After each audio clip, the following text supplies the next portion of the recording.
Just over 16 months after student-led protests forced the former Bangladesh Prime Minister Sheikh Hasina into exile, the streets of Bangladesh once again burning. This is what the situation looks like.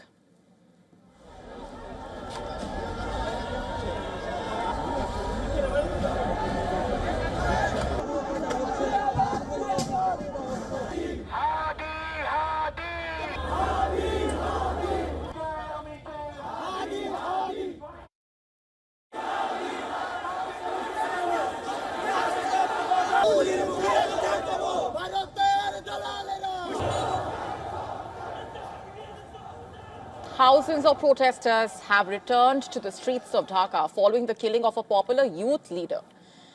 A student leader who had risen to prominence during the 2024 protests, and what started out as anger over his death has quickly transformed into widespread unrest, vandalism and arson across different parts of the country, sparking concerns of fresh unrest ahead of the national elections.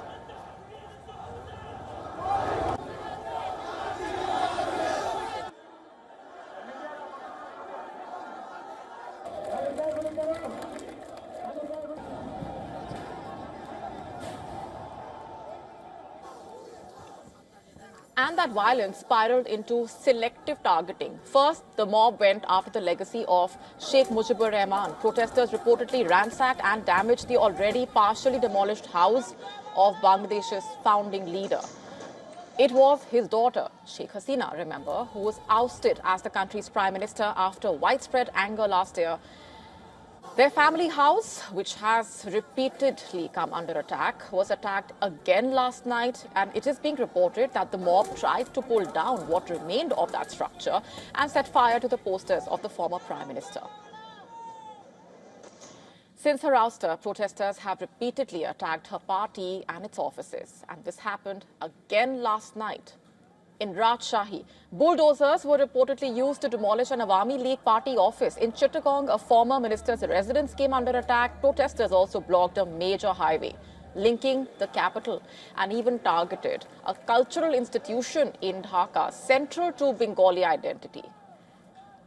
Next, the mob attacked the media houses. In Dhaka, mobs torched buildings, including offices housing two of Bangladesh's most prominent newspapers. Protesters first attacked the offices of Prothom Alo newspaper, vandalizing the premises before setting it on fire around midnight. And they then targeted the offices of Daily Star newspaper, destroying its lower floors and setting it on fire. The target list also included the Indian government office. Hundreds surrounded the residence of India's Deputy High Commissioner in Dhaka, leading the police to fire tear gas to prevent the situation from escalating further. These are not isolated incidents.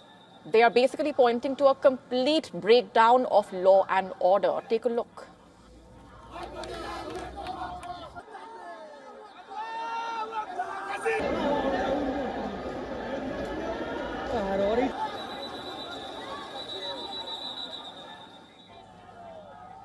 And the thing is, Bangladesh's interim government has urged the people on Friday to resist violence as police and paramilitary troops fanned out across Dhaka. Police and paramilitary troops fanned out across the capital and other parts. Now, interestingly, just a day earlier, the European ambassador to Bangladesh, in the context of the upcoming elections in Bangladesh, had said that journalists need to feel secure from harassment and confident that arrests are subject to due process and judicial oversight. Back in August 2024, when Mohammad Yunus arrived at the Dhaka airport before taking charge of the interim government there, he spoke of calm, he spoke of stability, rebuilding a fractured country. Here's what he said. You put your trust in me, you and the students called me, and I responded to this call. My appeal to the people is if you have trust in me, if you rely on me, then make sure there will be no attacks against anyone, anywhere in the country. That was back then, and 16 months on, Yunus's promise lying in ruins. The images coming out of Bangladesh today showing a government that has failed to impose order It has lost control of the streets. The interim government has issued statements after statements condemning the mob violence, urging restraint, calling this a critical moment with the election scheduled for the month of February. But what next? Bangladesh Nationalist Party acting chairperson, in fact, has said they are watching the developments with grave concern. And he called out what he called criminal groups for carrying out planned killings and injuries across the country, calling the bloodshed part of a broader blueprint. Sharif Osman Hadi, who was injured in that assassination attempt last week, died in a Singapore hospital after days on life support. He played a crucial role in the 2024 student-led protests. He was preparing to enter mainstream politics and was expected to contest the upcoming elections as well. Masked gunmen shot him in the head on the 12th of December as he left a mosque during campaigning in Dhaka.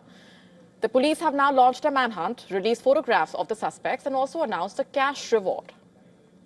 Bangladesh's Chief Justice, meanwhile, who is due to retire next week, has said that the protest last year did not aim to overturn the constitution, rather to renew and strengthen the country's engagement with it. But then 16 months on, Bangladesh stands exactly where it stood last August in a way. There is anger on the streets. The country is unstable, to say the least. It continues to be trapped in that cycle of violence with no clear exit in sight. To stay up to speed with the latest news, download the WION app and subscribe to our YouTube channel.